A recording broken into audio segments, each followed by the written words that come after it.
नमस्कार. वंदे मातरम. भारत माता की जय. छत्रपती शिवाजी महाराज की जय.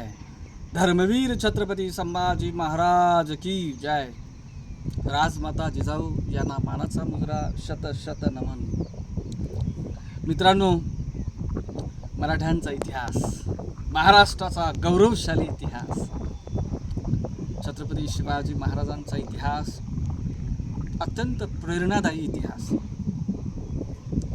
हजारो मावळ्यांनी छत्रपती शिवाजी महाराजांना साक्षात आपलं दैवत महादेव मानलं, स्वराज्याला मंदिर मानलं आणि त्या स्वराज्य रूपी मंदिरामध्ये महादेवाची पूजा करत असताना त्याच्या रक्षणासाठी सर्वस्वाचं अर्पण केलं आणि अनेकांनी हुतात्मा पत्करला.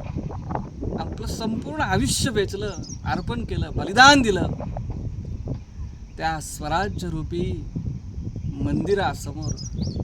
अनेक मावळ्यांनी आपल्या दीपमाळा लावल्या. अनेक मावळ्यांच्या बलिदानातून हे स्वराज्य निर्माण झालं. स्वराज्यासाठी ही माणसं, ही सौंगडे, ही लोक वेडी झाली होती. का बरं? कारण हे आपलं आहे आणि अन्याय अत्याचार करणाऱ्या जुलमी सत्तेच्या विरोधामध्ये लढा देण्यासाठी आपला राजा उभा राहिलेला आहे. त्याच्या मागे आपण कणखरपणे उभं राहिलं पाहिजे, जीवाचं रान केलं पाहिजे त्याच्यासाठी.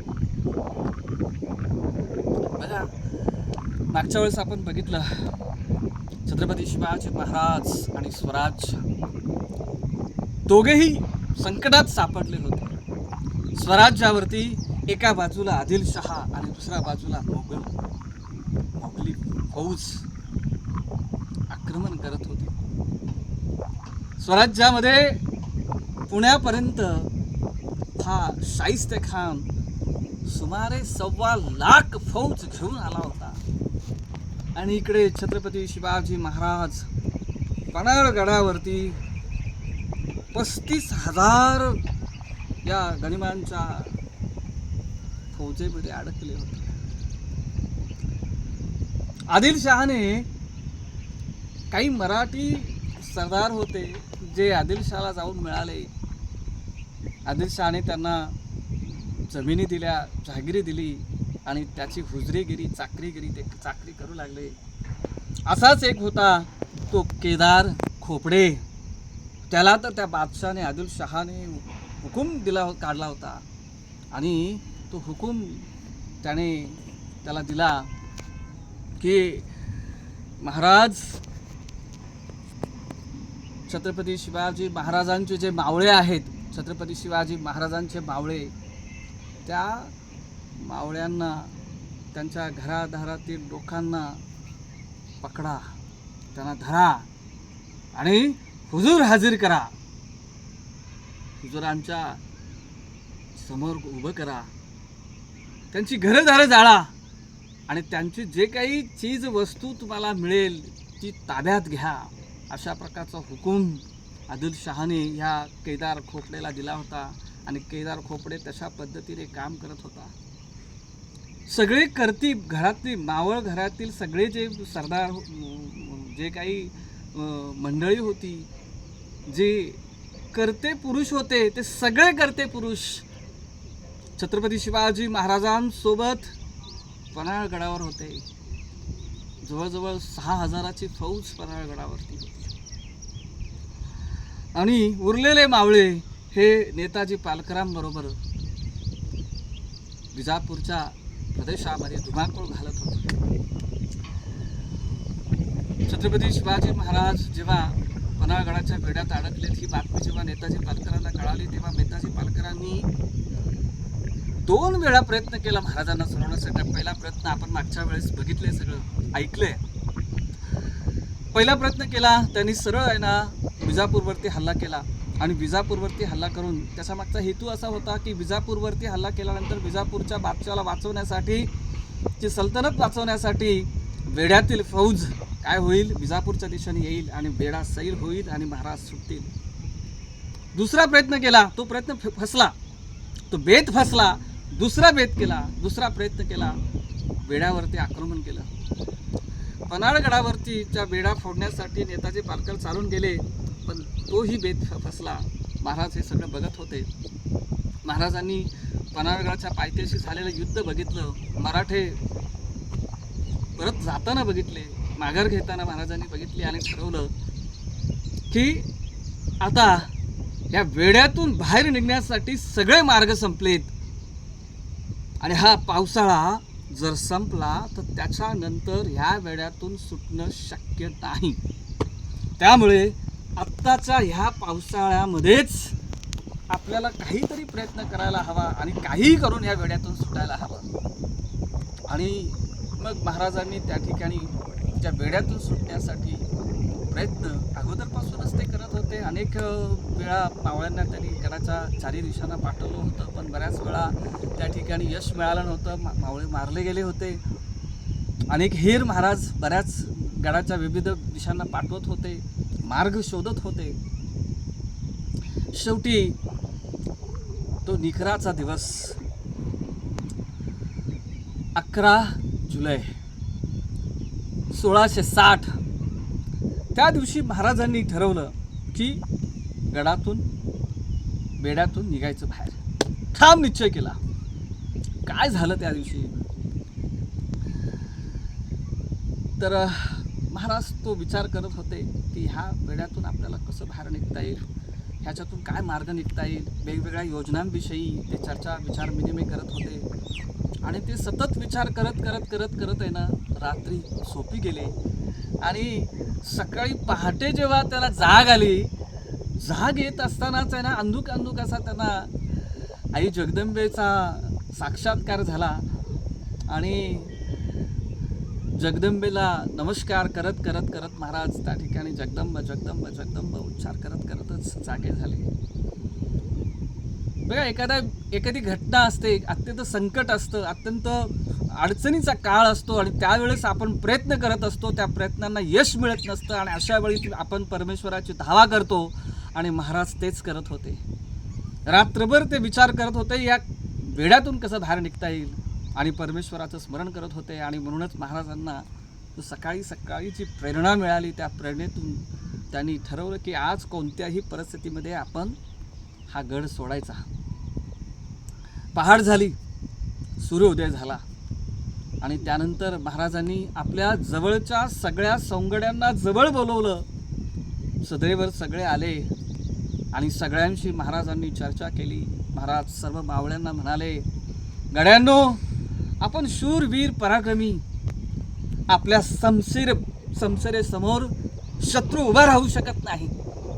पण गेल्या 4.25 महिने झाले, आषाढ अर्धा संपला तरी सुद्धा आपण शत्रूवर मात करू शकत नाही.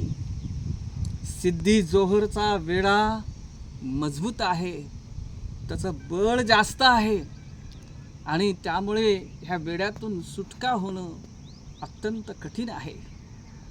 शत्रू बळ घेतलंय शत्रूंनी, पण मी ठरवलंय या वेढ्यातून कोणत्याही परिस्थितीतून बाहेर निघायचं. कारण आपण इथे गेल्या 4.25 महिन्यापासून अडकलोय आणि त्याच्यामुळे स्वराज्य धोक्यात आलेलं आहे.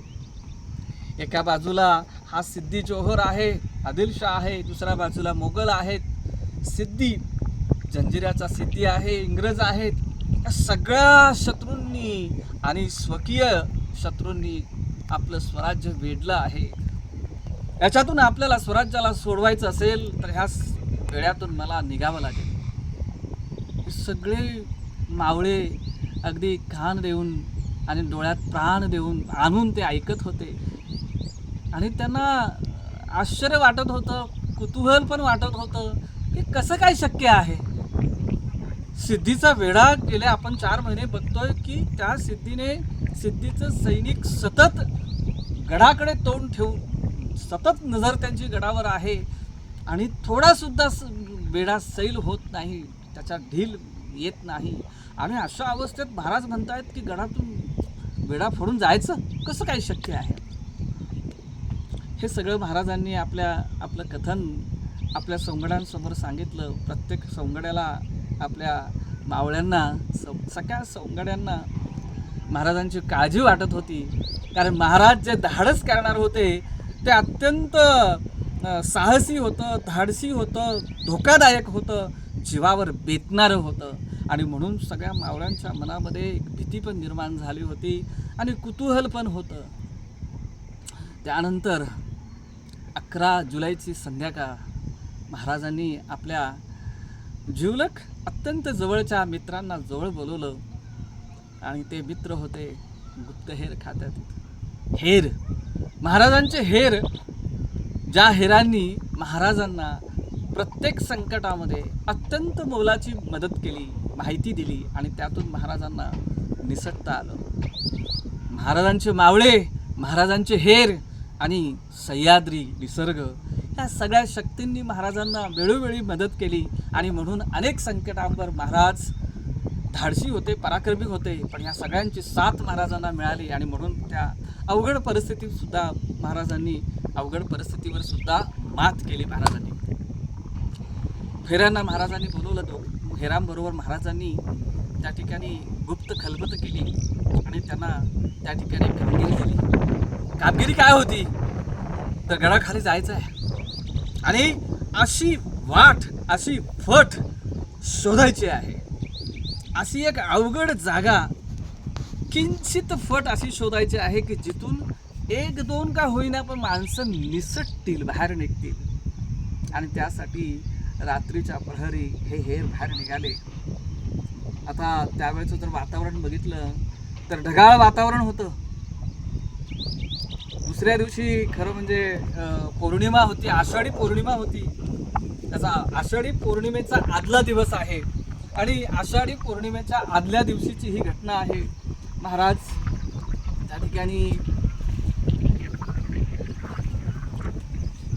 त्या ठिकाणी चिंतेमध्ये होते.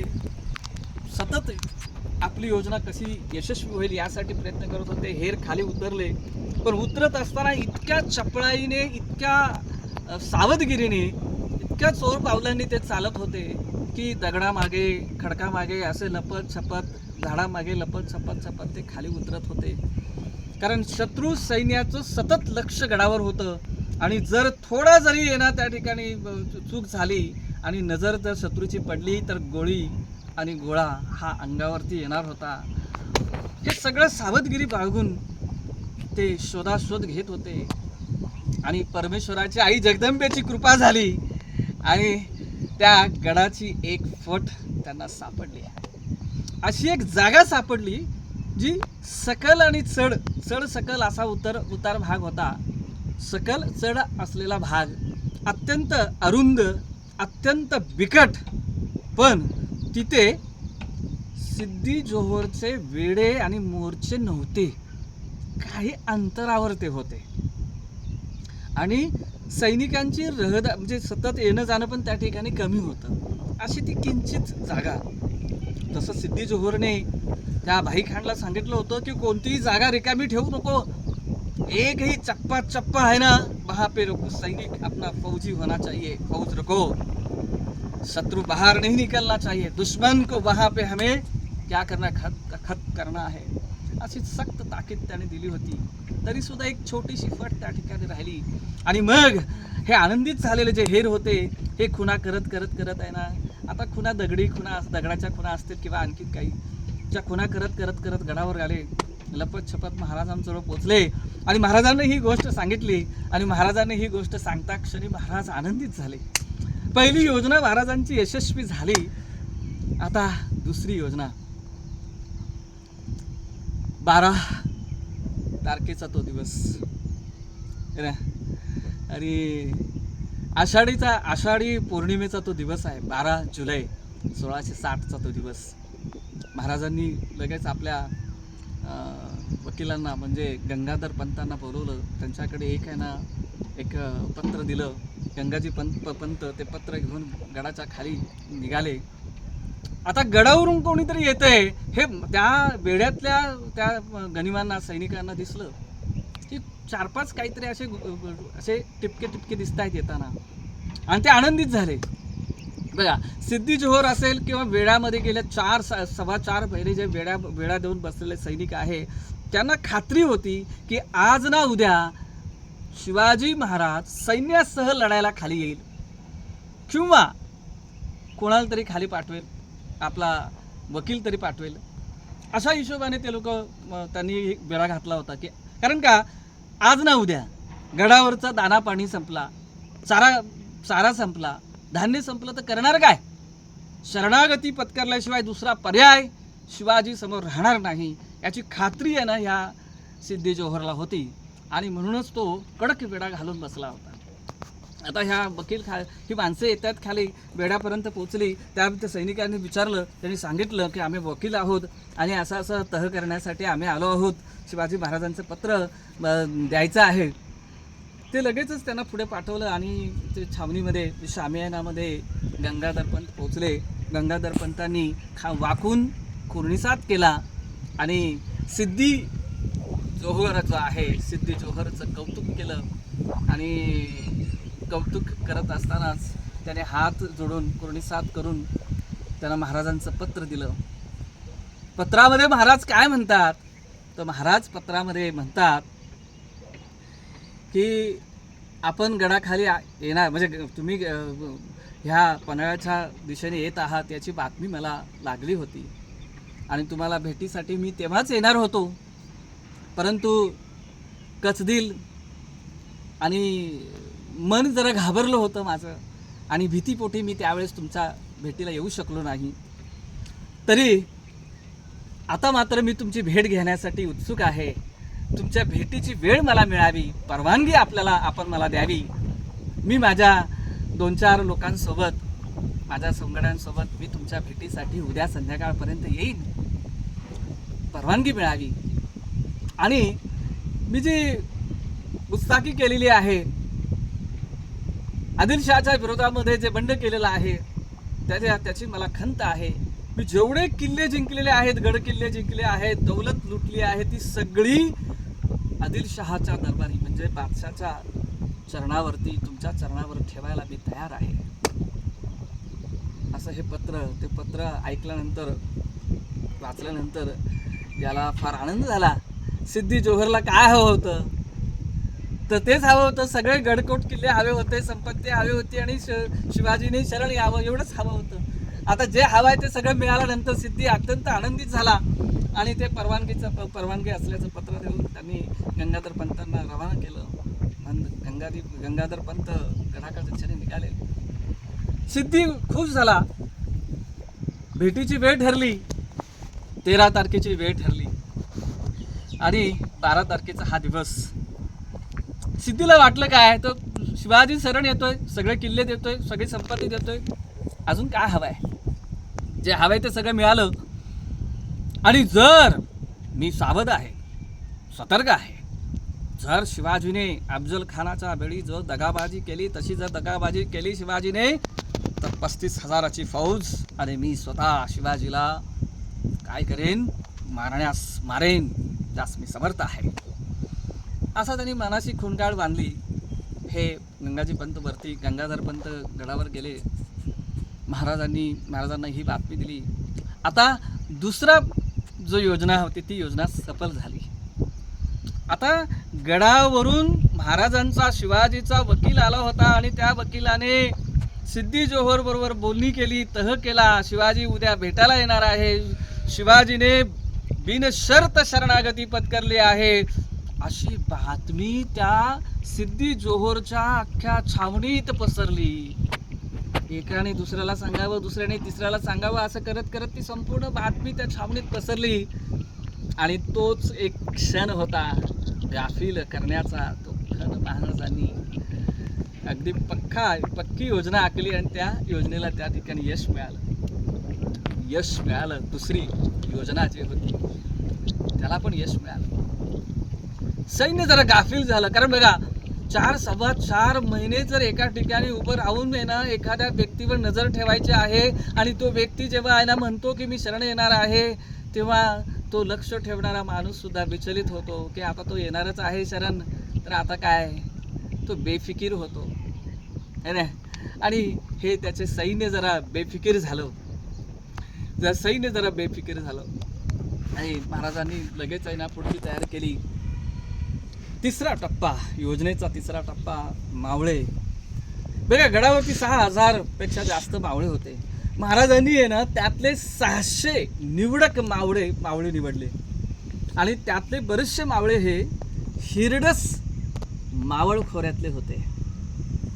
बांदल, अत्यंत चपळ, काटक, कष्टाळू, इमानदार, निष्ठावंत आणि काबड कष्ट करणारे.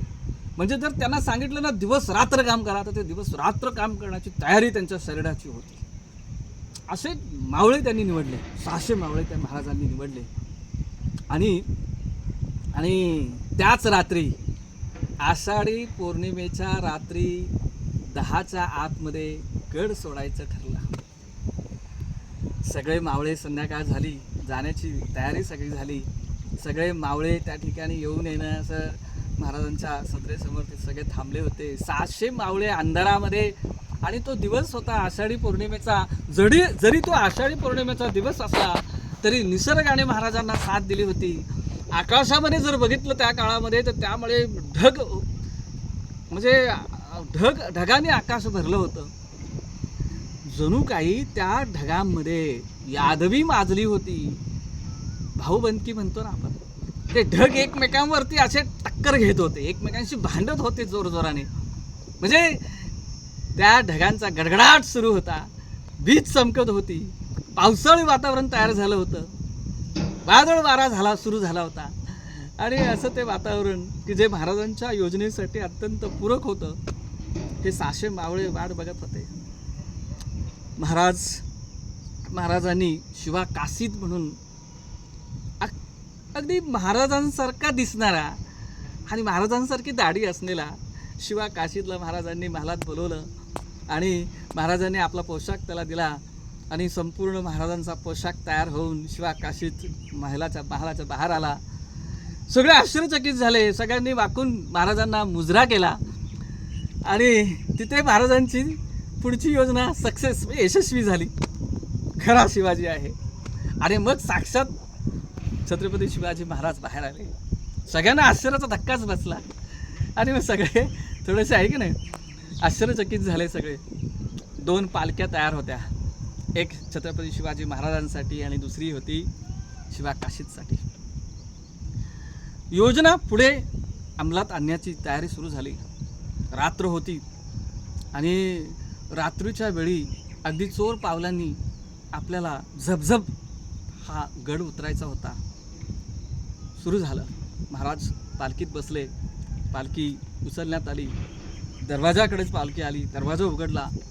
बघा, 2 मार्च 1660ला महाराज गडावर आले होते आणि आज 12 जुलै 1660ला गडाच्या बाहेर पडत आहेत. आणि सैन्यांचा विचार केला, मावळ्यांचा विचार केला, महाराजांचा विचार केला तर 10 नोव्हेंबर 1659ला अफजल खानाचा वध झाला. त्या रात्रीपासून संपूर्ण फौज घेऊन महाराज घोडदौड करत होते. सतत घोडदौड चालू होती, सतत युद्ध चालू होते. तर महाराज गडाच्या बाहेर निघाले. तुफानी पाऊस, वादळ वारा, ढगांचा गडगडाट आणि त्या विजा लखलखत होत्या. आता वीज लखलखली की मावळ्यांच्या मनामध्ये धक्क व्हायचं, कारण त्या उजेडामध्ये क्षणभराचा निमिषाचा ते उजेड आहे, पण त्याच्यामध्ये जर शत्रूला दिसलं तर अवघड होईल. आपली योजना जर यशस्वी व्हायची असेल तर शत्रूपासून वाचणं फार गरजेचं होतं. आता झपझप मावळे गडाच्या दिशेने खाली निघायला लागले. वादळ वारा सुरू होता, पाऊस सुरू होता, अंधार पडला होता, काजवे लुकलुकत होते, चमचमत होते, रातकिडे किरकिर आवाज चालू होता. वादळ वाऱ्यामुळे झाडं होती ना ते एकमेकांवर आपटत होती आणि जणू काही हा निसर्गाने एक तांडव तांडव त्या ठिकाणी मांडला होता आणि तांडवामध्ये हे सुखरूपपणे मावळे आणि छत्रपती शिवाजी महाराज झपझप गड खाली उतरत होते. गडावरून जे पाण्याचे लोट येत होते, धबधब्यांचा आवाज येत होता, अशा ह्या आवाजामध्येच हे अत्यंत आवाज म्हणजे आपल्या पावलांचा आवाज येणार नाही अशा बेताने ते चालले होते. आणि त्यांच्या पावलाचा आवाज इतका मंद होता की ह्या सगळ्या ढगांचा असेल, झाडांचा असेल, पाण्याचा आवाज असेल, रातकिड्यांचा किरकिर असेल, या सगळ्यांच्या आवाजामुळे त्यांच्या पायाचा आवाज एवढा काही जाणवत नव्हता, येत नव्हता. आणि जोर पावलाने हे सगळे मावळे गडाच्या दिशेने खाली पोचले. अर्धा गड चढून खाली उतरून झाला. जसा जसा गडाचा बेडा जवळ यायला लागला तसे सगळ्यांची धडकणं, तसे सगळ्यांची काळीज आहेत ना धडधडू लागली. आता काय होणार, आता काय होणार. परंतु म्हणतात ना, एवढा पाऊस असताना देखील काही मावळ्यांच्या अंगातून घाम येत होता. तो घाम कसला होता तर भीतीपोटी, कारण स्वराज्याचा मालक आपल्या खांद्यावर आहे. तो सुखरूप ह्याच्यातून बाहेर निघायला हवा. आणि मग हळूहळू त्या हेर पुढे चालले होते. अत्यंत अवघड, बिकट आणि आता सोसाट्याचा वारा आणि एवढा प्रचंड पाऊस पडतोय म्हटल्यानंतर त्या ठिकाणी जे तुरळक जे ये जा करत होते जे सैन्य, जे शत्रू सैन्य होतं, त्यातले सगळे शत्रू सैन्य काय झालं, कोणी त्या खोपट्यामध्ये, कोणी छावणीमध्ये, तंबूमध्ये जाऊन बसले. कारण एवढा सोसाट्याचा वारा आणि एवढा पाऊस धुमाकूळ घालतोय म्हटल्यानंतर असल्या प्रचंड भयानक अशा वातावरणामध्ये कोण येईल, कोण आहे तर ही भूतं, ही मराठी भूतं आहे की नाही तिथून जात होती. आणि त्या ठिकाणी त्या अत्यंत अवघड अशा सकल उंच भागातून, त्या चिंचोळी भागातून ही मावळे सगळे झप झप झप झप झप करत बाहेर निघाले. आणि असं करत आहे ना, एकदाचं काय झालं, बेड्यातून सगळे मावळे सुखरूप पुढे निघून गेले. बेडा मागे पडला आणि मावळे पुढे निघून गेल्यानंतर मावळ्यांच्या हृदयाला एक आनंददायक असा हवा स्पर्श करून गेली, आनंद स्पर्श करून गेला. बेड्यातून आपण सुटलो, छत्रपती शिवाजी महाराज आपले राजे सुखरूप सुटले, याचा आनंद प्रत्येकाला झाला. आणि मग एकच धावपळ सुरू झाली. आता तो जो गडाचा भाग होता, जरा मुरमाड भाग होता, तो रस्ता संपला आणि चिखल सुरू झाला होता. चिखलात पाय असेल तरी पण पायाचा आवाज येणार नाही याची काळजी घेत आहे ना. चिखलातून, दगड धोंडे, झाडं झुडपं अशा मार्गातून आहे ना हे सगळे मावळे पळत होते. आणि महाराज पालखीत होते. महाराज हे सगळे कष्ट बघत होते. महाराजांना हे जाणवत होतं की मावळे आपले किती कष्ट घेत आहेत, त्रास घेत आहेत आपल्यासाठी. परंतु महाराजांना मावळ्यांनी त्या पालखीच्या खाली उतरू दिले नाही. महाराज हे मावळ्यांच्या त्या मायेमध्ये, त्या प्रेमाजाळामध्ये, प्रेमामध्ये कैद झाले होते. आणि महाराजांना घेऊन मावळे पळत होते. आता सुखरूप बाहेर निघाले असं वाटत असता क्षणी काय झालं, दूर कुठेतरी त्या जाळीतून एक 4-5 लोक मावळ्यांना दिसली की जे आपल्याला बघतायत हे मावळ्यांच्या लक्षात आलं. तसं आहे ना, पुन्हा एकदा एक धक्काच बसला की शत्रू आपल्याला बघतोय. बरं, त्या शत्रूचा पाठलाग करावा तर वेळ फार कमी आहे. बरं, शत्रू अंधारात कुठे गडप झाला तर कुठे शोधायचा. आणि ते बादशाचे किंवा ह्या सिद्धी जोहरचेच हेर असावेत असं मावळ्यांनी जाणलं. क्षणभर पालखी थांबली महाराजांची. दुसरी पालखी आहे ती पुढे आली. दुसऱ्या पालखीमध्ये लगेच आहे ना ह्या शिवा काशीतला बसवण्यात आलं. आणि त्याच्याबरोबर एक 20-15 मावळे दिले गेले. आणि ज्या रस्त्याने नेहमीचा जो रस्ता होता विशाळगडाच्या दिशेने जाणारा, त्या नेहमीच्या रस्त्याने ते पालखी जाईल अशी व्यवस्था, त्या शिवा काशीतची पालखी त्या दिशेने त्या रस्त्याने जाईल अशी व्यवस्था केली. आणि महाराजांची पालखी हे आड रस्त्याने, आड मार्गाने घुसवण्यात आली. आड मार्गाने पालखी घेतली आणि मावळे पळायला सुरुवात केली मावळ्यांनी. आणि हे 20-25 मावळे, 15-20 मावळे हे पालखी बरोबर होते शिवा काशीतच्या. ते मुख्य रस्त्याने चालले होते. आता शत्रू जर पाठलाग केला, समजा ते हेर असतील आणि त्यांनी जर बातमी दिली आणि ते जर शत्रू जर पाठलाग करायला लागलं तर घोड्याने येतील ते. मग घोड्याचा जो मार्ग आहे नेहमीचा, त्या मार्गावरती ही पालखी पळायला लागली. बरं, शिवा काशीतला सांगितलं होतं, मावळ्यांना सांगितलं होतं की तुम्ही तातडीने लवकरात लवकर पुढे येऊन आम्हाला भेटायचं आहे की नाही. शत्रू आला तर ठीक, त्या येणार. समजा झालं असं तरी सुद्धा लवकरात लवकर काय करा, पुढे येऊन भेटा आम्हाला. आणि इकडे महाराजांची पालखी. ह्या हेरांनी अगदी सापाच्या चपळाईने ते पोचले सिद्धी जोहरच्या जवळ. आणि सिद्धी जोहरला त्यांनी सांगितलं, शिवा भाग गया, शिवा भाग गया, आपने कुछ है ना लोगों के साथ शिवा भाग गया, शिवा भाग गया. असं ऐकता क्षणी आहे ना जसं काही एखादा वज्रघात व्हावा आणि प्रचंड असं काहीतरी आकाश डोंगर कोसळावा अशा प्रकारचं वातावरण त्या झालं. आणि त्या सिद्धी जोहरचं डोकं बंद झालं, मेंदू काम करायचा बंद झाला. 4.25 महिने मी इथे डोळ्यात तेल घालून याची राखण केलेली आहे आणि शत्रू कसा पळाला, कैसे. तो अल्लाहकडे असा हात करून म्हणाला, या अल्लाह ये कैसे हो गया, जिस परनाड़ा में मैंने मेरे शत्रु मेरे दुश्मन को कैद किया था वो शिवाजी कैसे भाग गया. अब मैं आदिल शाह को कैसे मुंह दिखाऊं. अब मेरे सरदार मुझ पे हंसेंगे, वो शाइस्ता खान उसके सरदार भी मुझ पे हंसेंगे कि जिस शिवा को मैंने कैद किया था वो कैसे भाग गया. तो अत्यंत बेचैन झाला, परेशान झाला आणि तो पश्चाताप करू लागला. पण पुढच्या क्षणी तो सावध झाला आणि त्याच्या समोर उभा होता त्याचा जावाई मसूद, सिद्धी मसूद. त्याने मसूदला लगेच ओरडला त्याच्यावरती, अरे मेरा मुंह क्या देख रहे हो, जाओ शिवा को पकडो जाके. तो ओरडला. लगेच मसूद यांनी काय केलं, 2000ची आहे ना घोडदळ घेतलं, 1000चं पायदळ घेतलं आणि तो धावायला लागला. आता पन्हाळ्याच्या दिशेने धावत असताना बरंच अंतर त्यांनी, आता पन्हाळा बघा, पन्हाळा ते विशाळगडचं जे अंतर आहे ते सुमारे 20 मैल अंतर आहे. आता अनेक मैल, काही मैल तो धावत गेला, कारण महाराज परपंत भरपूर पुढे निघून गेले होते. आता काही अंतर, काही मैल गेला तरी शिवाजी कुठे दिसेना. तो आश्चर्यचकित झाला की सुगावा लागेना अजून शिवाजी गेला कुठे. आणि मग काही अंतरावरती पुढे गेल्यानंतर एक त्याला पालखी दिसली पळताना आणि त्याच्याबरोबर काही मावळे दिसले पळताना. आणि मग जवळ तो पालखीच्या जवळ गेला आणि रुखो, त्याने काय केलं, खडसावलं आणि खडसावून म्हणाला, रुखो का भाग रे हो.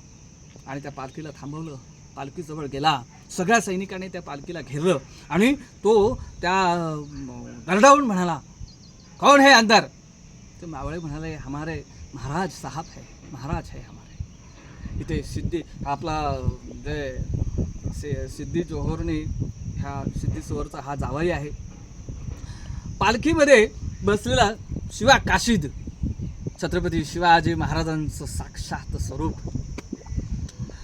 त्यांनी काय केलं होतं, गोंडा पालखीचा पकडला होता आणि दुगाबाग म्हणाला, हा हम राजा शिवाजी है. तसं त्यांनी काय केलं, तो आनंदित झाला आणि त्याने लगेच पालखी फिरवली आणि सिद्धी जोहरच्या दिशेने सगळे निघाले. ज्या चिक्कल तुडवत ते आले होते अगदी कष्टाने त्रासाने, त्या आनंदाने चिक्कल तुडवत आहे ना, ते परत बादशाच्या या सिद्धी जोहरच्या दिशेने गेले. सिद्धी जोहरच्या शामियानाजवळ पालखी आली, महाराज खाली उतरले आणि सिद्धीला भेटण्यासाठी आतमध्ये गेले. जाता क्षणी महाराजांना बघितल्यानंतर सिद्धी खुश झाला. तो म्हणाला, आओ महाराज, राजे साहब आओ, क्या हुआ, भाग रहे थे आप, हमें डर के भाग रहे थे या फंसा के भाग रहे थे. महाराज काही बोलले नाहीत, बसवलं त्यांना, बसवलं. आता शिवाजी पकडला अशी बातमी संपूर्ण छावणीला पसरली. आणि मग ज्याचा बाप शिवाजी महाराजांनी फाडला होता तो फाजल खान पळत छावणीत आला आणि त्याने बघितलं आणि निरखून बघितलं तर हा शिवाजी दिसत नाही. कारण त्याने पन्हाळगडाच्या जवळ कोल्हापूरच्या जवळ युद्ध झालं होतं आहे ना. त्या युद्धात अफजल खानाच्या वधाच्या वेळी महाराजांना बघितलं होतं. ये शिवाजी नहीं, ये कोई दूसरा आदमी है, बहुरुपया है. तो तसं ऐकल्या क्षणी आहे ना ह्या सिद्धी जोहरचं कळायचं बंद झालं त्याला. परत त्याचं डोकं एकदम चक्रावलं. तो परत संतापला. तो ओरडला, बताओ कौन हो आप, असा तो ओरडला. त्या क्षणी आहे ना शिवा काशीद म्हणजे साक्षात शिवाजी महाराजांचं स्वरूप शिवा काशीदने ओळखलं. आता आपलं काही खरं नाही. त्यांनी लगेच आहे ना आपला तलवार काढली आणि शत्रूवर तुटून पडला. आणि त्या ठिकाणी काय झालं, छोटंसं झटापटी झाली. आणि त्या झटापटीमध्ये शिवा काशीदच्या पोटामध्ये सिद्धी जोहरने तलवार बसली. बघा, अशा हजारो मावळ्यांनी छत्रपती शिवाजी महाराजांसाठी, स्वराज्यासाठी आपली दीपमाळ लावली त्या स्वराज्याच्या मंदिरासमोर, त्या महादेवासाठी. आणि मग पुन्हा सिद्धी जोहर ओरडला, जाओ जल्दी जाओ भागो. पुन्हा काय केलं, हा मसूद काय केलं, 2000ची घोडदळ घेऊन 1000चं पायदळ घेऊन तो धावायला लागला. परत तो धावायला त्यांनी सुरुवात केली आणि त्या दिशेने ते धावायला लागले. आणि तोपर्यंत छत्रपती शिवाजी महाराज तोपर्यंत बऱ्यापैकी अंतर त्यांनी कापलं होतं. परंतु विशाळगड अजूनही लांब होता. विशाळगड अत्यंत लांब होता. महाराज आणि महाराजांचं जे सैन्य होतं, जे बांदल होते, ते सगळे बांदल मावळे अत्यंत कष्टाने मेहनतीने महाराजांची पालखी पळवत होते. दगड धोंडे चिखल आणि ते सगळं झाडं झुडपं हे पायाला लागत होतं, पायाला रक्त येत होतं, पायाला इजा होत होत्या. परंतु कोणतीही तमा न बाळगता फक्त एकच उद्दिष्ट होतं, आपला राजा वाचला पाहिजे आणि सुखरूप विशाळगडावर पोचवणं आपलं काम आहे. आणि ते काम ते बिचारे प्रामाणिकपणे करत होते. आणि कसं बसं आणि त्यांना आता सुगावा लागला की मागून आवाज येतो ना घोड्यांचा. आता समजा 2000 घोडी पळतायत, सैन्य पळतंय म्हटल्यानंतर आवाज येणार. आणि रात्रीची जी स्मशान शांतता आहे, पाऊस, ढगाळ वातावरण आहे, पाऊस पडतोय आणि असं वातावरणामध्ये तो आवाज घोड्यांचा येऊ लागला. शत्रू आपला पाठलाग करतोय आणि शत्रू पाठलाग करून जर आपल्याला त्यांनी गाठलं तर त्याच्याशी युद्ध करणं आपल्याला शक्य होणार नाही आणि एवढी मेहनत आपली वाया जाईल. महाराज आपले सुखरूप गडावर पोहोचले पाहिजेत. कसं बसं करून त्यांनी आहे ना आजी मेटाकुटीला म्हणतो ना आपण येतो आणि शेवटी एक ठिकाण गाठतो. तर सुखरूप असं एकच ठिकाण होतं, ते म्हणजे घोडखिंड, गजापूरची घोडखिंड. आणि मावळ्यांनी ती घोडखिंड गाठली. शत्रू पाठलाग करत जवळ येतोय हे मावळ्यांना समजलं होतं. चाहूल त्याची लागली होती. जवळ येतोय शत्रू म्हटल्यानंतर त्यांनी महाराजांना विनंती केली, महाराज आता बघा 600 मावळे आहेत, त्यातले 20-25 मावळे गेले. राहिलेल्या मावळ्यातले 300 मावळे म्हणजे अर्धे मावळे तुम्ही घ्या आणि या अर्ध्या मावळ्यांना तुम्ही घेऊन सैनिक घेऊन तुम्ही काय करा, विशाळगडाच्या दिशेने जावा, तिथे थांबू नका. आम्ही ही खिंड लढवतो. जोपर्यंत तुम्ही यांना गडावर पोचत नाही तोपर्यंत या खिंडीतून एकही शत्रू वर येऊ देत नाही. अशा प्रकारे ह्या बाजी प्रभू देशपांडेंनी महाराजांना त्या ठिकाणी काय सांगितलं, समजवलं. महाराज ऐकायला तयार नव्हते. सावलीमध्ये महाराज ऐकायला तयार नव्हते. कारण ह्या जिवलग मित्रांना, जिवलग आपल्या सौंगड्यांना सोडून जाणं कोणत्याच राजाला, महाराजांना तर ते जमतच नव्हतं. कारण महाराजांसाठी आपले सगळे मावळे म्हणजे जीव की प्राण. सावली त्याला महाराजांसाठी जीव की प्राण होते आणि त्यांना सोडून जाणं महाराजांसाठी अत्यंत वेदनादायी, ते करू शकत नव्हते. शेवटी महाराजांना खूप विनंती केली आणि शत्रू अत्यंत जवळ येतोय, आपण एवढी केलेली घोडदौड आहे, रात्रभर आपण जे घोडदौड करतोय ती आपली मेहनत वाया जाईल, एक स्वराज्य संकटात सापडेल, स्वराज्याच्या रक्षणासाठी आमचं म्हणणं ऐका महाराज. आपण बोलतो ना लाखो मेले तरी चालतील, लाखोंचा पोशिंदा जिवंत राहिला पाहिजे. आणि महाराजांकडे लाखोंचा पोशिंदा म्हणून लोक बघत होते, मावळे बघत होते. आणि शेवटी महाराजांनी नाईलाज झाला, महाराजांनी विनंती मान्य केली आणि 301 मावळे घेऊन महाराज विशाळगडाच्या दिशेने निघाले. तितक्यात दिन दिन दिन दिन दिन करत आहे ना शत्रू खिंडीजवळ पोचला. तोपर्यंत मावळ्यांनी दगड धोंडे सगळे गोळा करून ठेवले होते. मसूदची पहिली तुकडी खिंड चढायला लागली. त्यावेळी मावळ्यांनी वरून दगडांचा जो वर्षाव केला, प्रचंड वर्षाव केला. आणि तो प्रचंड वर्षाव केल्यानंतर शत्रूची डोकी नारळ फुटावी तशी डोकी फुटत होती आणि उसाची कांडकी तुटावी तसे त्यांचे हातपाय तुटत होते. पहिली तुकडी गारच झाली, दुसरी तुकडी यायला लागली. तर अशा प्रकारचं हे युद्ध सुरू झालं. सकाळ झाली होती, पहाट झाली, दुपार झाली. आता दुपार झाली, सूर्य माथ्यावर आला असं नाही, ढगाळ वातावरण होतं. ढगाचा आडच आहे ना तो काय होता, सूर्य होता. जसं रात्री चंद्राला ढगाने घेरलं होतं किंवा तो चंद्र ढगांनी आपल्या ताब्यात घेतला होता, तसं आता दिवसासुद्धा सूर्याला साक्षात त्या ढगाने, काळाकुट्ट ढगाने आपल्या ताब्यात घेतलं होतं. अशाच प्रकारचं वातावरण निर्माण झालं होतं. भर दुपार झाली.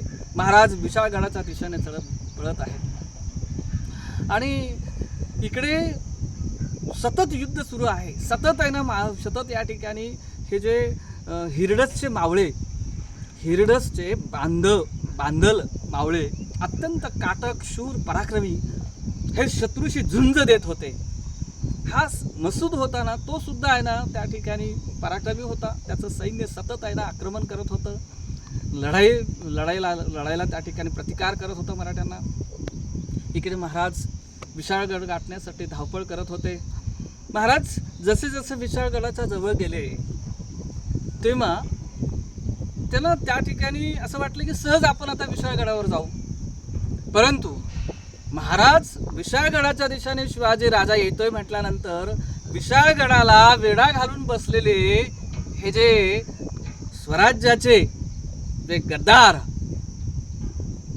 जे होते त्याच्यामध्ये शृंगारपूरचे सूर्यराव सुर्वे आणि पालीबनीकरचे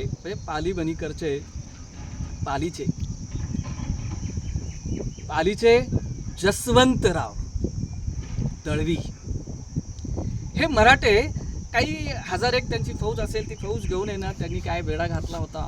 महाराज येत आहेत असं नंतर ते बरे गाफील होते. त्यांना असं वाटलं होतं की एवढ्या रात्रीचं किंवा ह्या सगळ्या वातावरणामध्ये शिवाजी महाराज विशाळगडावरून इकडे कशाला येतील, त्यामुळे ते गाफील होते. पण जसे जसे महाराज जवळ यायला लागले, मराठे जवळ यायला लागले, तसे ते काय झाले, तयार झाले आणि त्यांनी शिवाजी महाराजांना गड चढू न देण्यासाठी प्रतिकार केला. त्या ठिकाणी युद्ध सुरू झालं. महाराजांनी आपली त्या ठिकाणी भवानी तलवार बाहेर काढली आणि भवानी तलवारच्या म्हणजे तलवारीच्या खाली जो येत होता त्या ठिकाणी त्याचं मुंडकं तुटलं जात होतं. त्याला ठार मारून महाराज पुढे जात होते. मराठी सैन्य चिडलं होतं. एक प्रकारची एक प्रचंड इच्छाशक्ती होती की काहीही करून आपण विशाळगडावरती महाराजांना घेऊन जायचं. आणि त्यामुळे चिडलेले मराठे हे शत्रू, आता हे सुद्धा मराठेच होते, त्यांच्यावर तुटून पडले आणि लढत काय करत वेढा त्यांचा फोडत आहे ना शत्रूला तोंड देत मराठ्यांनी काय केलं, विशाळगडचा पायथा गाठला आणि ह्या सुर्वेचा आणि त्या जसवंतरावचा वेढा मराठ्यांनी फोडला. आणि हे सैन्य, मराठा सैन्य शिवाजी महाराजांसह गडाच्या दिशेने, गडाच्या वर पळायला लागलं आणि दरवाजा उघडला गेला. महाराज सैन्य मराठे सगळे आतमध्ये आले. इकडे काय तर खिंडीमध्ये अजूनही शत्रूला अडवून धरलं होतं बाजी प्रभू देशपांडे आणि त्यांच्या सगळ्या हिरडस मावळ्यांनी. आणि मावळे या ठिकाणी काय करत होते, कडवी झुंज देत होते. पण त्या ठिकाणी एक जबरदस्त घाव हा बाजी प्रभू देशपांडे यांना लागला आणि ते खाली पडले, कोसळले.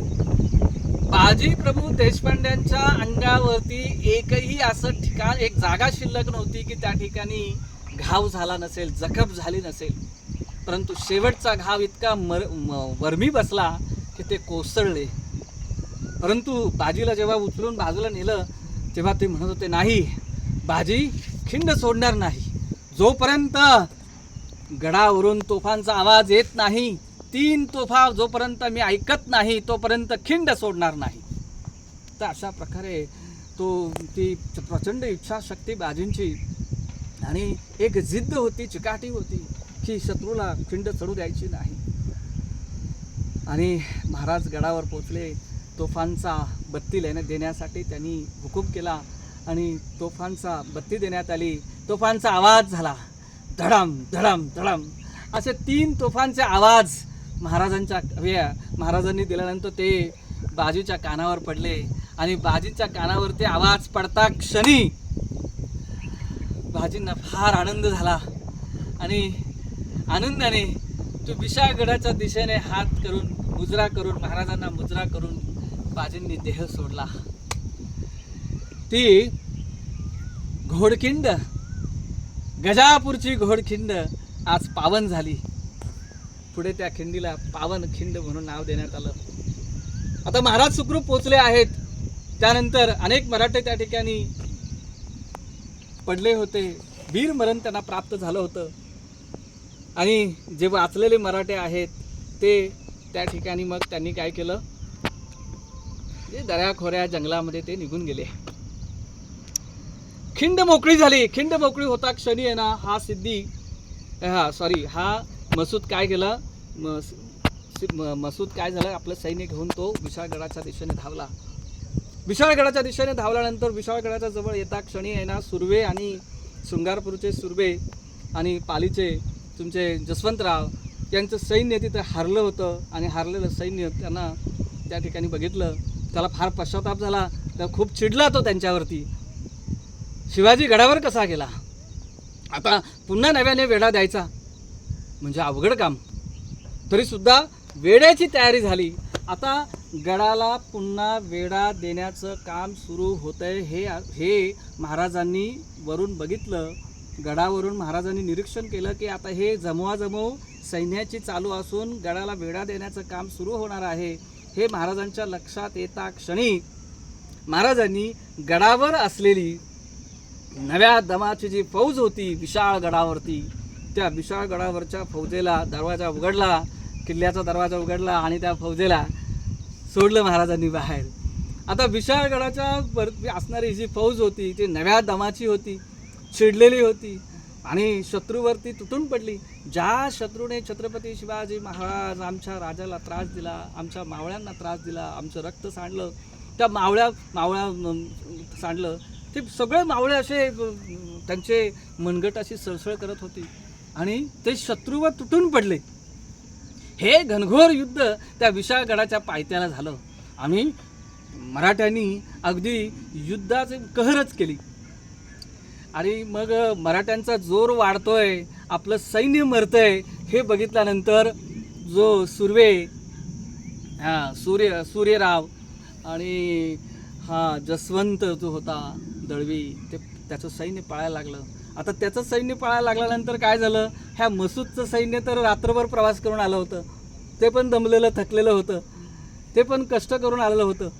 हे दमलेलं जे मसूदचं सैन्य आहे ते सुद्धा पळायला लागलं. आणि मग सैन्याची पळापळ सुरू झाल्यानंतर पळणाऱ्या शत्रूला मारण्यामध्ये जी मजा ती मराठ्यांनी घ्यावी. मराठ्यांनी शत्रूला पळून पळून मारलं. शेवटी माघार घेत सिद्धी हा जो मसूद आहे तो मसूद आणि हा जो सुर्वे आहे, हा जसवंतराव आहे, हे सगळे काय झाले, पळाले सिद्धी जोहरच्या दिशेने, पन्हाळगडाच्या दिशेने हे सगळे पळाले. आता छावणीमध्ये आल्यानंतर सिद्धी जोहरला फार मोठा धक्काच बसला. परंतु एक आनंदही होता की आपला जावाई सुखरूप आला. कारण शिवाजी बरोबर तो युद्ध करणारा परत येत नाही, पण तो परत आल्याचा त्याला आनंदही झाला. बरं, शिवाजीला आता विशाळगडाला वेढा घालावा तर ते शक्य नाही. कारण विशाळगडाच्या दुसऱ्या बाजूला काय होतं, प्रचंड खोल दरी म्हणजे कोकण सुरू होतं, कोकणाचं तळ आहे. म्हणजे कोकणाच्या तळाशी जर एखादा व्यक्ती गेला आणि त्याला जर पकडायचं असेल तर घाट माथ्यावर तिकडे तो घाटातून खाली यायचं, तोपर्यंत शत्रू तिथे थांबणार नाही. आणि कोकण हा जो विशाळगड आहे आणि विशाळगडापासून लागणारा कोकण म्हणजे महाराजांचं अद्वितीय अद्भुत असा महल आहे. आणि त्या महलामध्ये महाराजांना शोधणं शक्य नाही हे शत्रूसुद्धा जाणून होता. शिवाजीला आता वेढा घातला तर ह्या डोंगरी किल्ल्यातून दुसऱ्या डोंगरी किल्ल्यात जाईल, दुसऱ्यातून तिसऱ्या जाईल. आता शिवाजीला पकडणं शक्य नाही. आणि सिद्धीने महाराजांना पकडण्याचं त्याचं जे वेड होतं ते सोडून दिलं. आता शिवाजीच्या मागे लागायचं नाही असं ठरवलं. सिद्धीने काय केलं, सिद्धी जोहरने हा वेढा जो होता पन्हाळ्याचा, तो पन्हाळ्याचा वेढा त्याने आणखीन भक्कम केला आणि तो गड कसा जिंकता येईल ते त्याने बघितलं. आणि ह्या अशा प्रकारे पन्हाळगडाचा आणि पन्हाळगड ते विशाळगड हा जो प्रवास आणि त्याच्यामध्ये बाजीप्रभू देशपांडेंनी दिलेलं बलिदान, अनेक हिरडसचे मावळे जे आहेत त्या मावळ्यांनी दिलेलं बलिदान हे स्वराज्याच्या कामी आलं. आणि म्हणूनच आपण त्या सर्व मावळ्यांना या ठिकाणी प्रणाम करूया, विनम्र अभिवादन करूया आणि पुन्हा एकदा छत्रपती शिवाजी महाराजांचा जयघोष करूया. छत्रपती शिवाजी महाराज की जय. जय. थांबूया इथे, पुढच्या भागात बघूया आपण पुढे काय झालं ते. जय हिंद, जय महाराष्ट्र, जय हिंदुस्तान.